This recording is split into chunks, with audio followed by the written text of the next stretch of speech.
Hello everyone and welcome to my channel. এখন আমি KGF chapter 2 বা পার্ট 2 নিয়ে কথা বলবো, যেখানে মুখ্য চরিত্র অভিনয় করেছেন যশ, সঞ্জয় দত্ত, রবিনা ট্যান্ডন সহ আরও অনেকে এখানে অভিনয় করেছেন। এই সিনেমাটা প্রশান্ত নীলের পরিচালনায় এই সিনেমাটা বেরিয়েছে 2022 সালে। আমরা একটু রিক্যাপ করে নিই, কারণ একদিন বাদে বা দুদিন বাদে আমি সিনেমাটা পার্ট 2টা বার করছি, মানে ডিসকাশন করছি, তো সেই জন্য একটু আমরা রিক্যাপ করে নিই। 2018 সালে আনন্দ গালগি, যেটা আমরা পার্ট 1-এ দেখেছিলাম, যে তার লেখা এলডোরাডো বইটার ওপর মানে কিছু সাংবাদিক সেটা নিয়ে জিজ্ঞাসা করছে, রকি ভাই সম্পর্কে কিছু জিজ্ঞাসা করছে, এবং আমরা পার্ট 2-তে চ্যাপ্টার 2-তে আমরা যেটা দেখতে পাচ্ছি যে তিনি প্রায় হসপিটালাইজড হয়ে গেছেন। প্রায় কেন, তিনি হসপিটালাইজড হয়ে গেছেন। ওই সময় তার ছেলে প্রকাশ রাজকে আমরা সেখানে দেখি। প্রকাশ রাজের এখানে ক্যারেক্টারটা খুবই ছোট ক্যারেক্টার, কিন্তু ইম্পর্টেন্ট ক্যারেক্টার। এবার আনন্দ গালগি তো তিনি তো আর বলতে পারবেন না রকি ভাইয়ের গল্পটা, তো সেটাকেই কন্টিনিউ করে প্রকাশ রাজ। এবং তিনি কেন করেন, কারণ তিনি এটাই বলেন যে এই এলডোরাডো লিখতে গিয়ে মানে তার বাবাকে অনেক কিছু স্যাক্রিফাইস করতে হয়েছে। তো অন্য নাম দিয়ে অন্য কিছু, মানে বইটার অন্য নাম দিয়ে বা বইটাকে পুড়িয়ে দেওয়া হয়েছিল বা ধ্বংস করে দেওয়া হয়েছিল। তো এইগুলো আমরা সিনেমার শেষের দিকে জানতে পারি। তো যাই হোক, ছেলে প্রকাশ রাজ, মানে প্রকাশ রাজের যে ক্যারেক্টার, তিনি এবার সাংবাদিকদের তার পরবর্তী যে পার্টটা সেটা তিনি বলতে শুরু করেন। আমরা এমনিতেই পার্ট 1-এ আমরা দেখেছি যে কমল, অ্যান্ড্রিউজ, রাজেন্দ্র দেশাই, গুরু পান্ডিয়ান, এনারা সবাই এই কেজিএফ এর পার্টনার ছিলেন। সে তার মধ্যে গরুড়ার মৃত্যু হয়, সেটা আমরা জানি। সেই জায়গায় রকি ভাই সেই জায়গায় মানে মানে কি বলবো, রকি ভাই সেই জায়গাটা নিয়ে নেয়।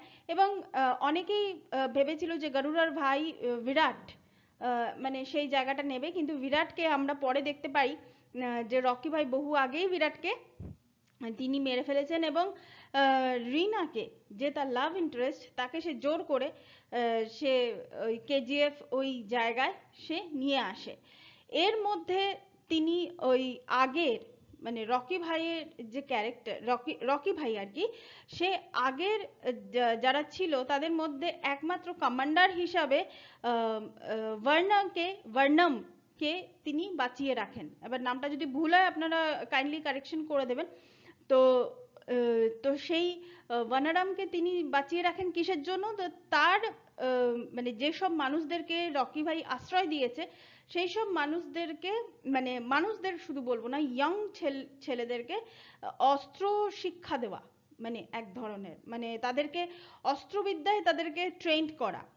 তো এই সময় আমরা যার এন্ট্রি হয়, আমরা দেখতে পাই, মানে সে হচ্ছে আধিরা। আধিরার ক্যারেক্টারটা এখানে করেছেন সঞ্জয় দত্ত।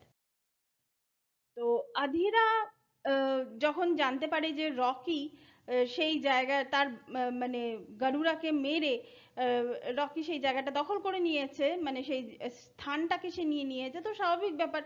তো রকির এগেনস্টে সবাই চলে যাবে, শুধু আধিরা নয়, বাকি যে চারজন পার্টনার আছে, যেমন কমল, অ্যান্ড্রুজ, রাজেন্দ্র দেশাই, গুরু পান্ডিয়ান, এরা সবাই তার এগেনস্টে চলে যায়। এবং আধিরার সঙ্গে তার যে সামনাসামনি মানে যে ফাইটটা হয়, সেখানে কিন্তু আধিরা ডিরেক্ট কিন্তু রকি ভাইকে কিন্তু গুলি করে, কিন্তু তাকে মারে না। তার কারণ হচ্ছে মানে সে যে শক্তিশালী, মানে সে যে রকি ভাই এতদিন পর্যন্ত যে ইমেজটা রেখে দিয়েছে, কিন্তু রকি ভাইকেও সে গুলি করতে পারে, সেটা জানানোর জন্য, সে যে শক্তিশালী, সেই জন্যই কিন্তু সে রকি ভাইকে সে মারে না, কিন্তু আহত করে।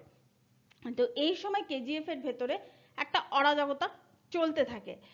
তো এর মাঝখানে আমরা যেটা দেখতে পাই যে এই অরাজকতার মাঝখান থেকে কেজিএফ কে কি করে মানে ইয়াশের ক্যারেক্টার, মানে রকি ভাই কি করে মানে তাকে প্রোটেক্ট করবে। এই সময় আমরা ইনায়েত খালিল বলে একটা চরিত্রকে আমরা দেখতে পাই। এবং দুবাইতে মানে ইয়াশের সঙ্গে, মানে রকি ভাইয়ের সঙ্গে ইনায়েত খালিলের একটা, মানে কি বলবো, একটা মিট আপ হয়।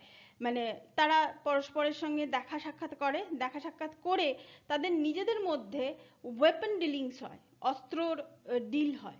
এবং আধিরা ওই সময় যেটা করেছিল, যে কেজিএফ এর ভেতরে সবাইকে ঢুকিয়ে দিয়ে কেজিএফ এর বাইরে তারা আস্তানা গেড়েছিল মানে হচ্ছে ওই আগেকার দিনে সেই মানে রাজারা যখন মুঘলসরা যখন কোনো দুর্গ যখন দখল করতো তখন কি করতো যে দুর্গের ভেতরে ডিরেক্ট ঢুকতো না, তারা দুর্গের বাইরে তারা তাঁবু খাটিয়ে তারা থাকতো, আসা যাওয়াটা বন্ধ করে দিত, রসদ মানে মেইন জিনিস কি মানুষের খাওয়া টাওয়া আসা যাওয়াগুলো বন্ধ করে দিত। তো আধিরা এই ক্ষেত্রে এইভাবেই জিনিসগুলো করেছে। আপনারা ওই সিনেমাটার এক্সাম্পল দিলে আপনারা বুঝতে পারবেন যে আলাউদ্দিন খিলজি মানে পদ্মাবতে আলাউদ্দিন খিলজি যেমন দুর্গের সামনে যেরকম সে ডেরা জমিয়ে বসেছিল, ঠিক এখানেও ওই জিনিসটাই হয়েছে। তো এবার রকি ভাই যখন ইনায়েত খালিলের সঙ্গে যখন ওয়েপন ডিলিংসটা করলো, সে ওয়েপন ডিলিংসটা করতেই গেছিল ওই জন্য, এবং ওয়েপন ডিলিংসটা করে সে দেখলো যে তার কাছে যে অস্ত্রগুলো আছে সেগুলো খুব পুরনো, এবং সে আধুনিক অস্ত্র নিয়ে এসে সে ডিরেক্ট ওই মানে আধিরা এবং তার দলের লোকজনকে ওখান থেকে উচ্ছেদ করে, এবং সে আধিরাকে আহতও করে। সেও কিন্তু আধিরাকে মারে না, তার কারণ হচ্ছে আধিরা একটা টাইমে সুযোগ পেয়েও তাকে মারেনি, সেই জন্য সে মারে না। এর মাঝখানে আমরা যে যে জিনিসগুলো আমরা দেখতে পাই, খুব সামান্য জিনিস কিছু আছে, যেমন রিনা প্রথম দিকে রকিকে পছন্দ করতো না, কিন্তু ধীরে ধীরে সে রকিকে পছন্দ করা শুরু করে। সেখানে একটা গান আছে, মেহবুবা বলে গানটা আছে, গানটা আমার ঠিকঠাক লাগে। তারপর যে জিনিসটা হয়, তাদের দুজনের বিয়ে হয়ে যাওয়ার পরে এর মাঝখানে একটা ইম্পর্টেন্ট ক্যারেক্টার আমরা দেখতে পাই, সেটা মানে তিনি হলেন রমিকা সেন। রমিকা সেন এই সময় গুরু পান্ডিয়ানের যে পার্টি, সে পার্টিটা ভেঙে যায়। এই সময় নতুন পিএম হয় রমিকা সেন, যে চরিত্রটা রবিনা ট্যান্ডন প্লে করেছেন। তার সঙ্গে যশের একটা মানে রকি ভাইয়ের একটা সামনাসামনি একটা কনফ্রন্টেশন হয়, ওই সিনটা কিন্তু দারুণ। এবং আমি এটাও বলে রাখি যে আধিরার সঙ্গে রকি ভাইয়ের যে যে সিনগুলোতে তারা এসেছে পরস্পরের সামনে, মানে শুরুর দিকে এসছে, মাঝে এসছে, আবার শেষের দিকেও আছে, তো সেই সব সিনগুলো কিন্তু খুব ভালো সিন এখানে, মানে স্টেজিংটা কিন্তু খুব ভালো করেছেন ডিরেক্টর মানে প্রশান্ত নীল এখানে। তো এবার ওই এখানে যেটা করা হয়, একটা সিনকে তো মানে হাই পয়েন্ট হিসেবে বলাই যায়, যে ব্যাঙ্গালোরে পুলিশ স্টেশনকে যখন উড়িয়ে দেওয়া হচ্ছে, যদিও এই ধরনের জিনিস এই সব ধরনের সিনেমার ক্ষেত্রেই মানে ঠিকঠাক, তো সেই জন্য আমি এটা নিয়ে আর আলাদাভাবে কিছু বললাম না, যে এই ধরনের সিন সিনেমায় রাখা উচিত কি উচিত না, এগুলো দেখানো দরকার কি দরকার নেই, আমি এসব নিয়ে কোনো কথা বলছি না। কিন্তু সিনের স্টেজিংটা আমি সিনেমাটিক অ্যাপ্রোচেই শুধুমাত্র বলছি যে সিনের স্টেজিংটা কিন্তু যথেষ্ট ভালো হয়েছিল। ব্যাঙ্গালোরে পুলিশ স্টেশনকে যখন উড়িয়ে দেওয়া হয়েছিল, মানে তার যে ক্রেজ, মানে রকি ভাইয়ের যে ক্রেজ, সেই ক্রেজটা কিন্তু আমার ভালো লেগেছে। তো এখানে আমরা একটু অতীতে চলে যাব, যে রকি ভাইয়ের মা, এই যে সবচেয়ে বড় যোদ্ধা হয় মা, এখানে মা কিভাবে মানে রকিকে তিনি কিভাবে মানুষ করেছেন, সেই জিনিসটা কিন্তু এখানে ফ্ল্যাশব্যাকে দেখানো হয়েছে। এবং এখানে এটাও বলা হয়েছে যে রকি ভাইয়ের বাবা যিনি ছিলেন, তিনি অত্যধিক মদ খেতেন এবং মাকে তিনি দেখাশোনা করতেন না। তো মা তো মারা গেছেন, মায়ের অস্থির মানে সমাধিকে তিনি, রকি ভাই যেটা করে যে কেজিএফ এর মধ্যে নিয়ে আসে, এবং সেখানে নতুন করে মাকে দেখাশোনা করার জন্য, মায়ের সমাধিটাকে দেখাশোনা করার জন্য সে তার নিজের বাবাকে হায়ার করে। এই সিনটা কিন্তু মানে খুব দুঃখজনক, কিন্তু মানে রিভেঞ্জ নেওয়ার জন্য কিন্তু দারুণ। মানে এইভাবে রিভেঞ্জ নিতে গেলে এইভাবেই রিভেঞ্জ মানে নেওয়াটা উচিত। মানে আমার এই সিনটা সমস্ত দিক থেকে, প্র্যাকটিক্যালি, ইমোশনালি, আমার সমস্ত দিক থেকে কিন্তু এই সিনটা আমার ভালো লেগেছে। এই যে মায়ের যে ভূমিকা, এবং এখানে আনন্দ গালগির চরিত্রটা, ইয়ং যে চরিত্রটা, সেই চরিত্রটাও কিন্তু দেখিয়েছে যে আনন্দ গালগি কিন্তু কেজিএফ এ সেই যে ওই রকি ভাইয়ের জীবনীটাকে লেখার জন্য সে যে কেজিএফ এ এসেছে, রকি ভাইয়ের সঙ্গে থাকছে, সে কিন্তু ধীরে ধীরে রিয়েলাইজ করছে মানুষটা কিন্তু এমনিতে কাজকর্মগুলো সে ক্রিমিনাল অফেন্স সে করছে, কিন্তু মানুষটা আদপে কিন্তু মানুষটা খারাপ নয়। তো তিনি ধীরে ধীরে এই জিনিসগুলোকে রিয়েলাইজ করতে শুরু করেছেন। এবং লাস্ট মোমেন্টে আমরা যখন দেখতে পাই মানে শেষের দিকে, যে এই যে রিনার সঙ্গে এই রকি ভাইয়ের যে একটা প্রেম তাদের প্রেমের পর তাদের বিয়ে এবং রিনা যখন প্রেগনেন্ট হয়, ঠিক সেই সময় আধিরা রিনাকে গুলি করে এবং রিনা সেখানে মারা যায়।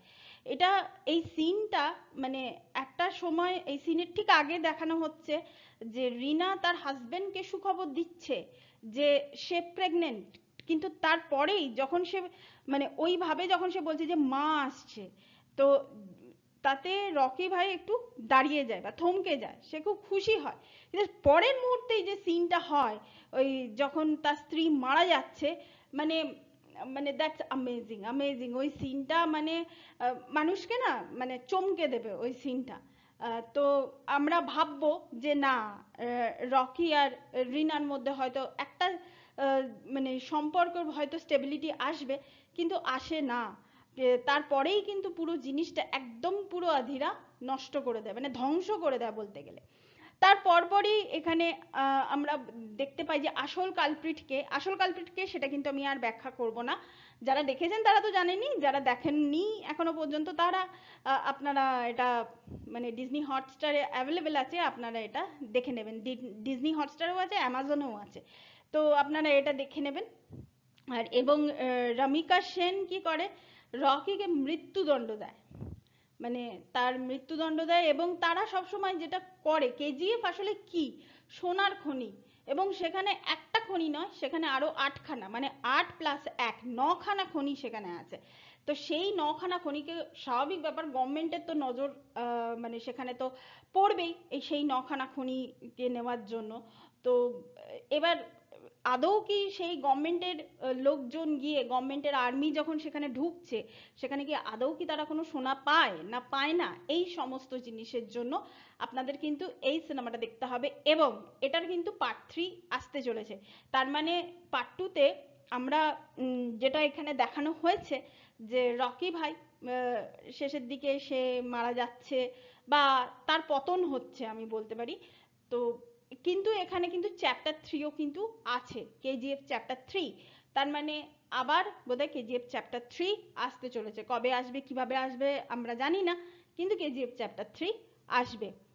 তো এটার একটা হাইপ কিন্তু থাকবে, যেই মুহূর্তে যেদিন অ্যানাউন্সমেন্ট হবে সেদিনই কিন্তু এটার হাইপ থাকবে কেজিএফ চ্যাপ্টার 3। দেখা যাক সেটা কেমন হয়। ওই কিন্তু কেজিএফ চ্যাপ্টার 3তে একটা ইন্ডিকেশন দেওয়া হয়েছে যে নির্দিষ্ট সাল, মানে পার্টিকুলার 2-3 বছর রকি ভাই কি করেছিল, তো সেইটা নিয়ে হচ্ছে কেজিএফ চ্যাপ্টার 3 সেটা হবে। তো এটাই ছিল আমার একটা ছোট ডিসকাশন কেজিএফ চ্যাপ্টার 2 নিয়ে। তো thank you so much, that's all. Please keep watching and please subscribe my channel. Till then, goodbye.